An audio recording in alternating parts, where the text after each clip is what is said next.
지난 5월 앞산 순환도로에서 발생한 YF 소나타의 급발진 추정 사고, 7중 추돌 사고로 인명피해도 많았습니다. 그런데 MBC 취재 결과 YF 소나타의 급발진 추정 사고는 이 건만이 아니었습니다. 대구에서만 최근 석 달 사이에 같은 차종의 급발진 추정 사고가 3건이나 발생해 20명이 넘게 다쳤습니다. 도성진 기자가 단독 취재했습니다. 그제 오후 대구 도심을 달리던 택시의 블랙박스 영상입니다. 왼쪽 반대편 차로에서 느닷없이 승용차 한 대가 치고 들어옵니다.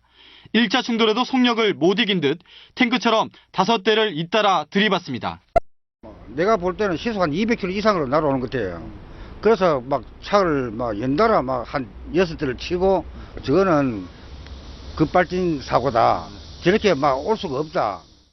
6중 충돌 사고로 사고 차량을 몰던 67살 정모 씨 등 7명이 크게 다치고 일대 교통이 순식간에 마비됐습니다.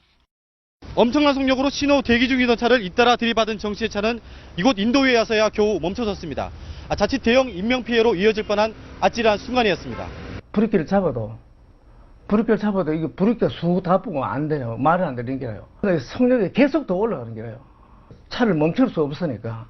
단 횡단보도니까 사람을 다시 했고, 그래서 제가 이제 차 쪽으로 부딪혔죠.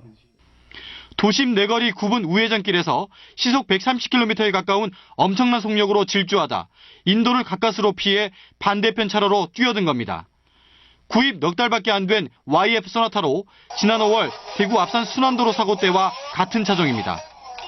지난 4월 대구의 한 초등학교 앞 스쿨존. 서행하던 택시가 갑자기 무서운 속력으로 튕겨져 나가면서 앞차와 가드레일, 가로수를 잇따라 들이받고는 멈춰섭니다. 택시 운전 경력 21년의 운전자도 어쩔 도리가 없었다고 말합니다. 너무 강력한 이유에서 브레이크가 작동이 안 돼요. 소용이 없어요. 브레이크 자체가 개념이 없더라니까. 와다다다닥 하면서 틀었어요. 막 게다가 앞에는 막 앞에 차로 올라탈 것 같아요. 이 차 역시 지난 2월에 구입해 10,000km도 타지 않은 YF 소나타입니다. 대구에서만 최근 석 달 사이에 3건의 급발진 추정 사고로 26명이 다친 건데 공교롭게도 모두 같은 차종입니다. 저희 회사 차원에서 급발진 차량들을 조사했을 때 차량에서 차량 문제로 이렇게 확인되고 하는 사항은 없는 상황입니다. 그래서 저희들도 일단 정부에서 조사하는 부분을 지켜보고 있는 상황입니다.